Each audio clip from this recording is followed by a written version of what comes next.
సామెతల గ్రంథము 10వ అధ్యాయము. జ్ఞానము గల కుమారుడు తండ్రిని సంతోషపరచును, బుద్ధి లేని కుమారుడు తన తల్లికి దుఃఖము పుట్టించును. భక్తిహీనుల ధనము వారికి లాభకరము కాదు, నీతి మరణము నుండి రక్షించును. యెహోవా నీతిమంతుని ఆకలిగొననీయుడు, భక్తిహీనుని ఆశను భంగము చేయును. బద్ధకముగా పనిచేయువాడు దరిద్రుడగును, శ్రద్ధ గలవాడు ఐశ్వర్యవంతుడగును.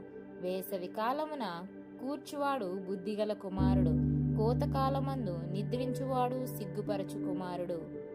నీతిమంతుని తల మీదికి ఆశీర్వాదములు వచ్చును, బలాత్కారము భక్తిహీనుని నోరు మూసివేయును. నీతిమంతుని జ్ఞాపకము చేసుకొనుట ఆశీర్వాదకరమగును, భక్తిహీనుల పేరు అసహ్యత పుట్టించును. జ్ఞానచిత్తుడు ఉపదేశమును అంగీకరించును, పనికి మాలిన వదరుబోతు నశించును. యథార్థముగా ప్రవర్తించువాడు నిర్భయముగా ప్రవర్తించును, కుటీలవర్తనుడు బయలుపడును.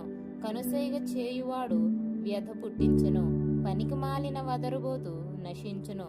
నీతిమంతుని నోరు జీవపు ఊట, భక్తిహీనుల నోరు బలాత్కారము మరుగుపరచును. పగ కలహమును రేపును, ప్రేమ దోషములన్నిటినీ కప్పును. వివేకుని పెదవులయందు జ్ఞానము కనబడును, బుద్ధిహీనుని వీపునకు బెత్తమే తగును. జ్ఞానులు జ్ఞానము సమకూర్చుకొందురు, మూఢుల నోరు అప్పుడే నాశనము చేయును. ధనవంతుని ఆస్తి వానికి ఆశ్రయ పట్టణము, దరిద్రుని పేదరికము వానికి నాశనకరము. నీతిమంతుని కష్టార్జితము జీవదాయకము, భక్తిహీనునికి కలుగు వచ్చుబడి పాపము పుట్టించును. ఉపదేశమును అంగీకరించువాడు జీవమార్గములో ఉన్నాడు, గద్దింపునకు లోబడనివాడు త్రోవ తప్పును. అంతరంగమున పగ ఉంచుకొనువాడు అబద్ధికుడు, కుండెము ప్రచురము చేయువాడు బుద్ధిహీనుడు. విస్తారమైన మాటలలో దోషముండక మానదు, తన పెదవులను మూసుకొనువాడు బుద్ధిమంతుడు. నీతిమంతుని నాలుక ప్రశస్తమైన వెండి వంటిది, భక్తిహీనుల ఆలోచన పనికిమాలినది. నీతిమంతుని పెదవులు అనేకులకు ఉపదేశించును, బుద్ధి లేకపోవుట చేత మూడులు చనిపోవుదురు. యెహోవా ఆశీర్వాదము ఐశ్వర్యమిచ్చును, నరుల కష్టము చేత ఆశీర్వాదము ఎక్కువ కాదు. చెడు పనులు చేయుట బుద్ధిహీనునికి ఆటగానున్నది, వివేకికి జ్ఞాన పరిశ్రమ చేయుట అట్టిదే. భక్తిహీనుడు దేనికి భయపడునో అదే వాని మీదకి వచ్చును, నీతిమంతులు ఆశించున్నది వానికి దొరుకును.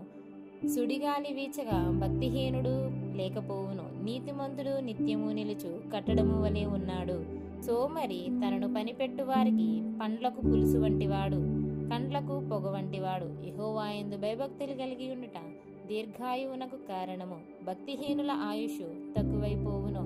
నీతిమంతుల ఆశ సంతోషము పుట్టించును, భక్తిహీనుల ఆశ భంగమైపోవును. యథార్థవంతునికి యెహోవా ఏర్పాటు ఆశ్రయదుర్గము, పాపము చేయువారికి అది నాశనకరము. నీతిమంతుడు ఎన్నడనూ కదిలింపబడడు, భక్తిహీనులు దేశములో నివసింపరు. నీతిమంతుని నోరు జ్ఞానోపదేశమును పలుకును, మూర్ఖపు మాటలు పలుకు నాలుక పెరిగివేయబడును. నీతిమంతుని పెదవులు ఉపయుక్తములైన సంగతులను పలుకును, భక్తిహీనుల నోట మూర్ఖపు మాటలు వచ్చును.